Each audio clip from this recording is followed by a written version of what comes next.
pessoal, tudo bem com vocês? Eu sou a Jéssica Marchetti e tô aqui para mais um episódio da nossa série Papo de Professor, que demorou um pouquinho mais do que o comum, né, para se normalizar, mas é por alguns estudos, projetos e reformulação aqui do canal também. Hoje nós vamos dar continuidade àquele assunto sobre o que eu preciso estudar para ser um bom professor de dança, né? Isso não é só no balé clássico, isso é para todas as modalidades de dança, né? Do que mexe com o corpo, enfim, das artes do corpo. O nosso assunto hoje será anatomia. Mas Jé, você vai ensinar anatomia pra gente aqui pela internet? Não, ainda não.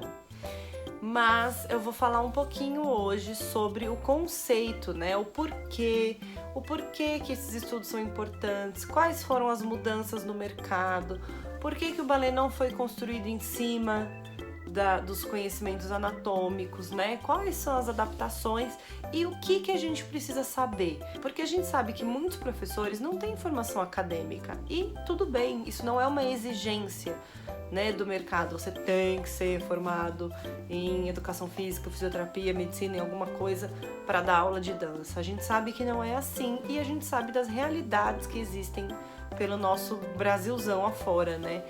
Então, o que eu quero fazer é ajudar você que não tem esse estudo acadêmico ainda, por opção ou por oportunidade, a desenvolver o seu trabalho e focar os seus estudos para que você tenha resultados melhores ainda dentro da sua sala de aula, tá bom? E se você for bailarino, você conhecendo o seu corpo, com certeza os seus resultados também vêm, porque a consciência é a alma do negócio, tá bom? Então vamos lá.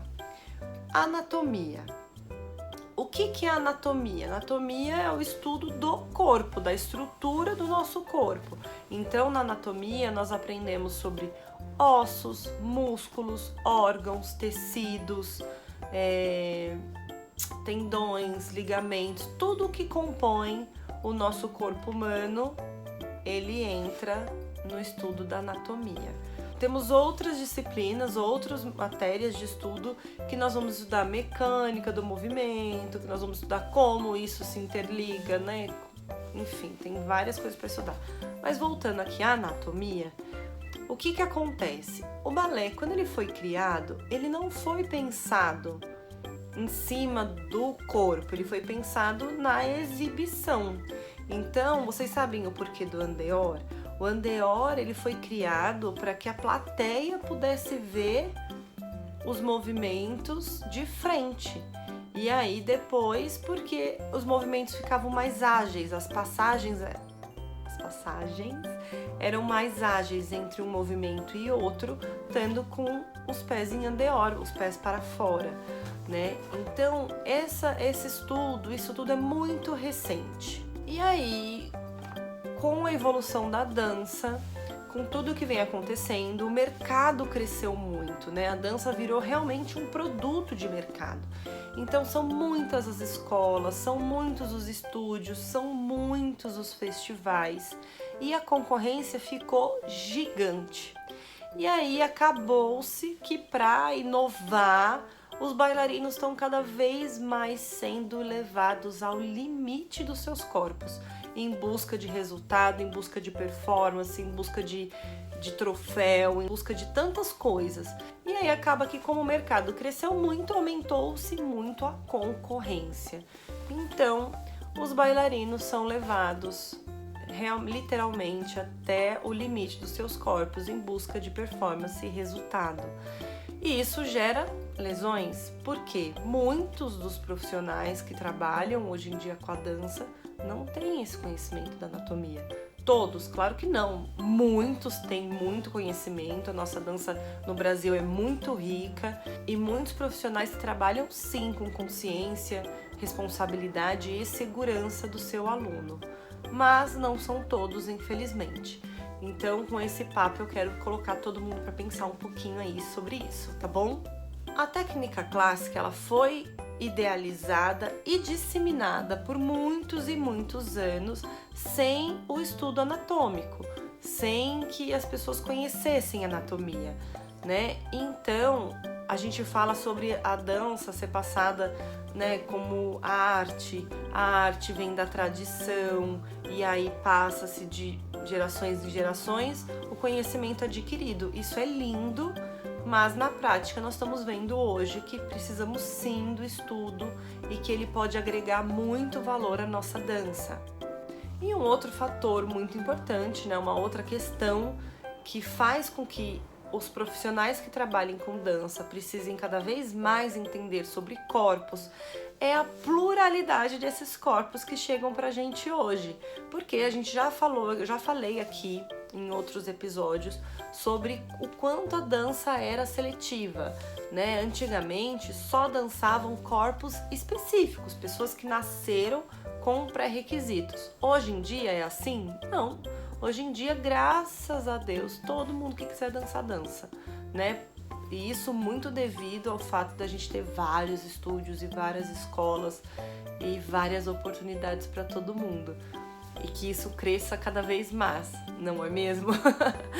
Mas isso faz com que o professor precise entender um pouquinho mais sobre esses corpos que chegam e essa diversidade. Porque tem gente que nasce com o quadril mais fechado, tem gente que nasce com o joelho valgo, tem gente que nasce, né, enfim, com tantas particularidades, né? O pé chato, o pé curvo, os dedos muito compridos, os dedos muito curtos, o dedão maior que os outros dedos, isso tudo influencia em técnica e resultado. Isso incapacita alguém de dançar? Claro que não. Mas a gente precisa aprender a trabalhar cada um dentro da sua individualidade, que é uma coisa que vocês ouvem muito eu falar aqui, né? Sobre a individualidade do seu aluno. Por que para mim é tão natural trabalhar com pessoas com deficiência? Porque para mim o aluno é único. Então, se eu tenho esse princípio da individualidade e eu conheço o corpo e o funcionamento desse corpo, eu trabalho com qualquer ser humano que chegar na minha sala. E isso, a gente fala assim, eu tava até falando agora há pouco numa live que eu fiz com um professor muito querido, Wesley Messias, meu amigo de longa data, que foi ao ar... Que dia é hoje? Que foi ao ar ontem. Agora eu tô gravando depois da live. Vocês entenderam, né, gente? E a gente tava falando, que coisa linda, que fofo trabalhar, né? Esse trabalho. Não, gente. É trabalho, né? É um mercado. Então, os professores podiam se atentar a isso também, né? Nem que seja esse o motivo para que se atentem, para que estudem, mas que estudem, né? Bastante. Porque são portas de oportunidades de trabalho que se abrem para nós, professores, também. Então, voltando aos corpos dos nossos alunos, cada um nasce de um jeito, né? Do que eu tava falando. Então, tem gente que nasce já com o deor pronto, tem gente que nasce com pouquíssima flexibilidade, tem gente que nasce com frouxidão, tem gente que nasce completamente introvertido, completamente andedã. E a gente vai aprendendo a trabalhar, aprendendo a conhecer esse corpo, possibilitando a esse aluno que ele tenha o melhor desempenho possível. A gente sempre fala assim, não se compare a ninguém, se compare a você.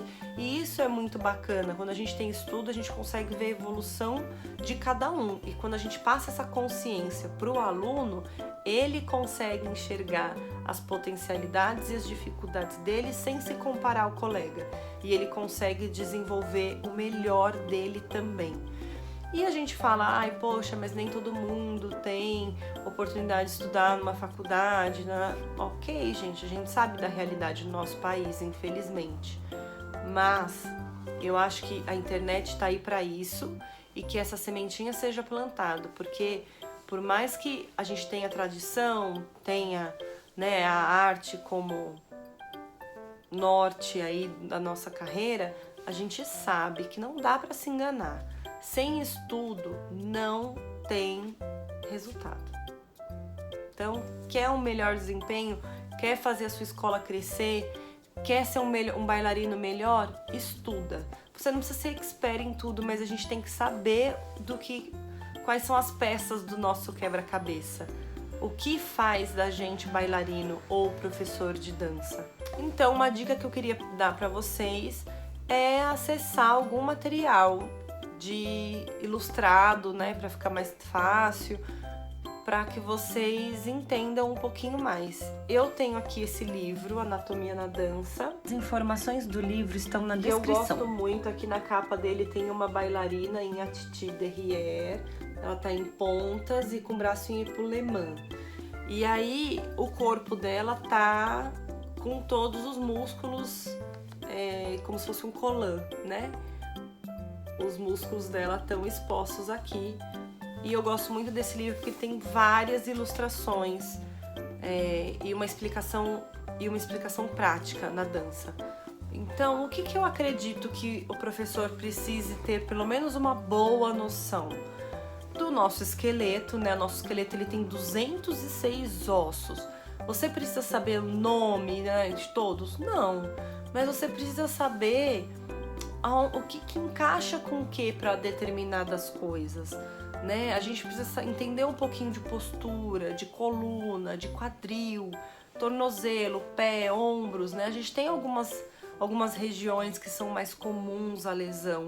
E aí a gente tem que focar para poder evitar essa lesão, ajudar o nosso aluno a evitar essa lesão. E aí as partes, o que a gente estuda separadamente, né? Os ossos.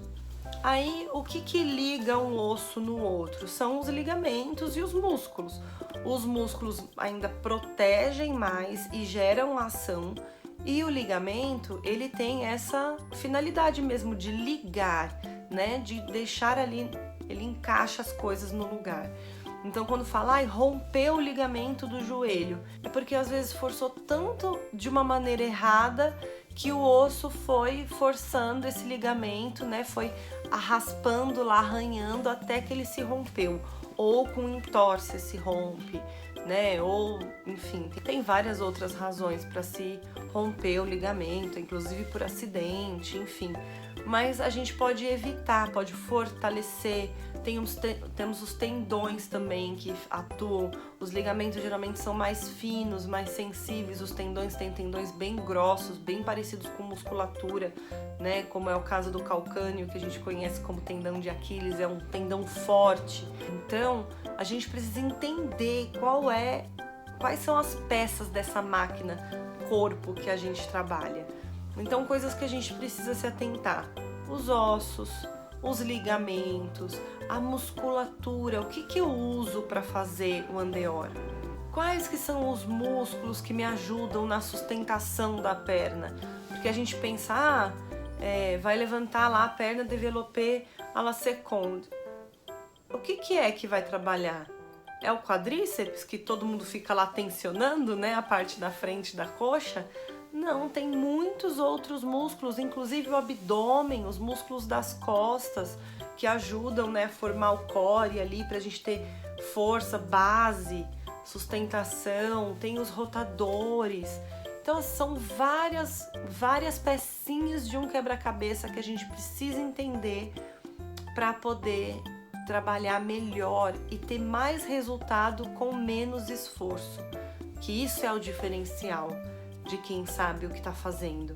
É você erra menos, né? Você precisa de menos treino e você tem um resultado um pouco mais rápido. Não que alguém vá aprender balé de uma hora para outra. A gente sabe que balé são anos de trabalho, mas que para esses anos sejam realmente válidos e que esse corpo chegue lá no final preparado e pronto para dançar, a gente pode otimizar muito esse tempo e dar muito mais recurso para os nossos bailarinos.